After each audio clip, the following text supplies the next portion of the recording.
kita hari ini masih diberi kesempatan untuk melaksanakan kegiatan belajar mengajar dalam keadaan sehat walafiat ya.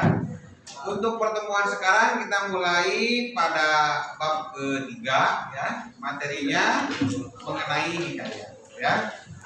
Mungkin kalian pernah mendengar istilah hikayat ya.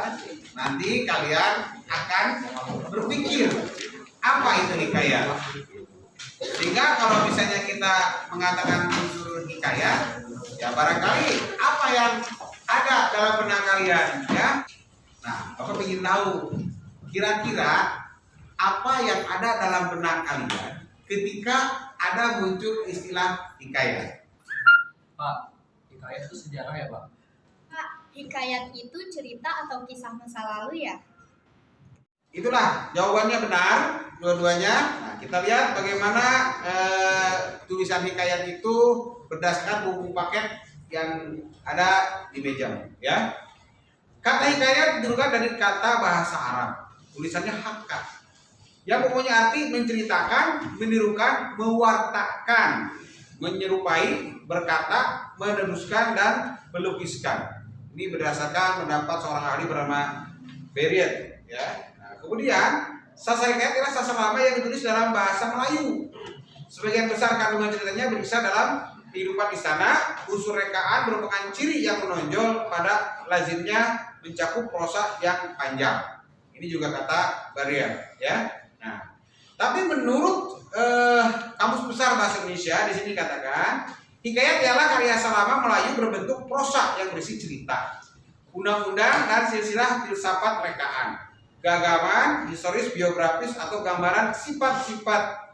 Hikayat dibaca untuk pelipur lara, pemanggil semangat juang atau sekedar untuk meramaikan pesta. Ya, jadi benar berarti ya. Di sini dikatakan historis ya, kemudian biografi. Historis itu masa lalu. Jadi apa yang dikatakan oleh Lutfi dan ini itu benar. Nah, jadi dan yang namanya hikayat itu di Indonesia sangat banyak. Meskipun aslinya dari daerah Melayu ya, yaitu daerah semenanjung Malaya antara Sumatera dengan Malaysia ya. Tapi karena budaya kita itu serumpun, di mana-mana ada yang namanya hikayat. Termasuk juga di daerah-daerah orang tuamu yang di luar kota Bekasi ini ya. Nah, makanya Bapak ingin tanya sama kalian ya. Barangkali kalian ketika pulang kampung pernah diceritakan oleh kakek nenekmu ada cerita apa di lingkungan kampung ayah bundamu di desa sana ya. Nah, makanya Bapak nanya kisah apa yang pernah kamu dengar. Oke? Nah, Bapak akan sekarang mau minta kepada temanmu yang pernah mendengar ya. Coba Rini, apakah pernah mendengar cerita hikayat ketika sedang bertemu dengan kakek atau nenek? Nenek saya pernah bilang, Pak, saya berasal dari Sumedang. Nenek saya pernah bilang bahwasanya Sumedang dan Cirebon pernah terjadi perang, yang dimana perang tersebut mengakibatkan Cirebon mempunyai dua suku, yaitu Jawa dan Sunda. Iya. Oke ya, itu salah satu dari yang cerita yang diperoleh oleh Rini dari kampung halamannya ya. Baiklah, itu tadi Rini menceritakan tentang hikayat atau kisah masa lalu yang ada di kampung halamannya ya. Kalau kampung halaman orang tuanya yaitu di Sumedang ya. Nah, sekarang Bapak mau ingin tahu kisah lagi di tempat yang lain, mungkin orang tua kamu atau kalian ketika pulang ke kampung halaman. Coba Samuel, kamu dari mana? Dari Sumatera Utara. Nah, Sumatera Utara banyak cerita ya. Pernah kamu pulang kampung? Pernah Pak. Nah, barangkali ada kisah yang pernah kamu dengar di sana, kisah masa lalu yang bisa diceritakan. Kisah apa itu? Batu Gantung Pak. Ah, gimana kisahnya? Nah jadi itu dulu ceritanya ada kayak wanita gitu, dia gadis. Nah itu dia pengen dijodohin sama orang tuanya ke salah satu pemuda di kampung itu. Nah tapi dia itu nolak dari orang tuanya itu, paksaan itu dia tolak. Karena dia pengen bunuh diri gara-gara dia mungkin udah ngerasa nggak kuat gitu dengan orang tuanya. Nah dia ini wanita ini tuh punya anjing, ada anjing gitu dia. Itu dia nganggapnya udah kayak temennya lah, dekat sama anjingnya. Anjingnya juga ngerasa deket juga. Jadi waktu itu karena wanita ini pengen bunuh diri, dia coba untuk lompat dari atas gunung-gunung itu dekat Danau Toba ke Danau Tobanya. Jadi akhirnya wanita ini memutuskan untuk lompat, anjingnya ini ikutin juga. Nah tapi ternyata pas pengen jatuh itu kena serpihan batu, jadi menggantung gitu di atas gunungnya gitu. Nah anjing ini juga pas mau turun ternyata kena gantung juga, sehingga kalau kata-katanya orang di sana itu tuh adalah dua yang anjing tadi itu sama pemiliknya itu tadi dua. Gitu. Oh, jadi iya. menggantung terus gitu. Jadi sekarang kisahnya disebut batu gantung gitu ya. Iya. Oke, siap ya. Itu kisah di daerah Sumatera Utara dekat Danau Toba, kampung halamannya orang tuanya Samuel ya. Nah, kita akan bisa lihat apa hikayat, bisa kita lihat contoh di dalam buku paket kalian ya. Di situ ada sebuah kisah hikayat yang bisa kalian baca sehingga kalian bisa menemukan dari definisi-definisi yang ada di dalam buku paketmu itu bisa membuktikan sebetulnya hikayat itu seperti apa. Nah, kamu bisa membacanya dengan sama sehingga kita bisa melihat apa yang bisa kita dapatkan dari hikayat itu. Oke ya. Oleh sebab itu silakan kamu buka buku paket. Di situ ada sebuah hikayat yang berjudul hikayat Seijan dan Ikan Todak ya. Nah, silakan kamu baca, Bapak kasih waktu.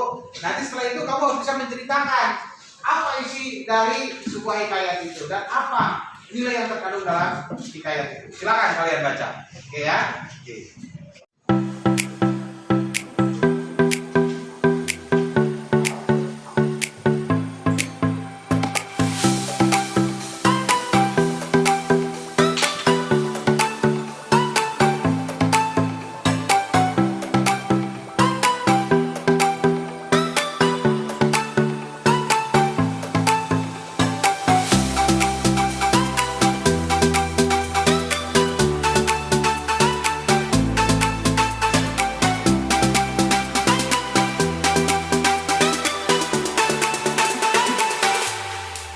Ayubi bisa menceritakan kembali? Ya, coba apa isinya? Jadi hikayat Seijan dan Ikan Todak ini menceritakan tentang Datuk Mabrur yang sedang bertapa di sebuah gua. Kemudian ada seekor ikan yang tiba-tiba muncul dari dalam laut itu. Lalu kemudian dia terjebak di batu yang hancur. Ya. Lalu kemudian Datuk Mabrur itu mendekati ikan itu. Ikan tersebut ingin dikembalikan ke laut karena kalau tidak dia bisa mati. Nah, kemudian ikan itu juga menjanjikan bahwa jika dia dikembalikan ke laut,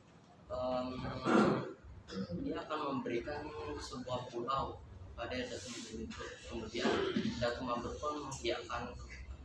Singkat cerita, setelah Datuk Mabrur itu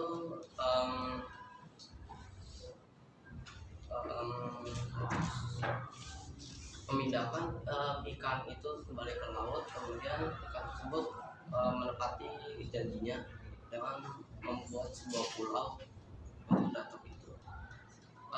Kemudian dari dasar laut muncullah sebuah pulau yang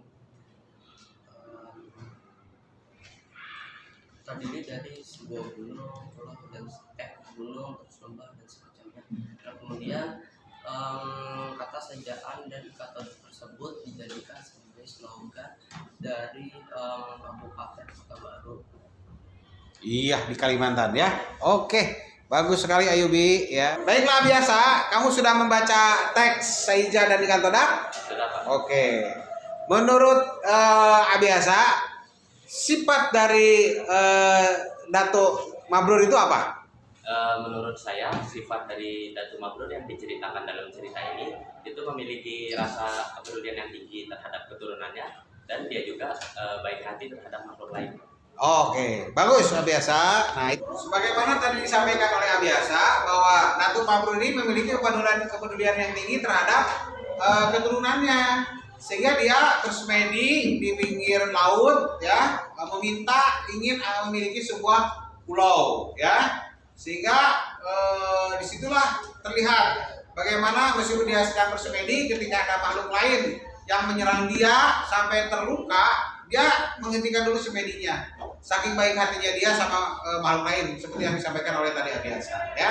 Nah sekarang untuk pertanyaan yang kedua, bagaimana perasaan Kang Todak ketika muncul saat Datuk Mabrur sedang bersemedi? Coba siapa?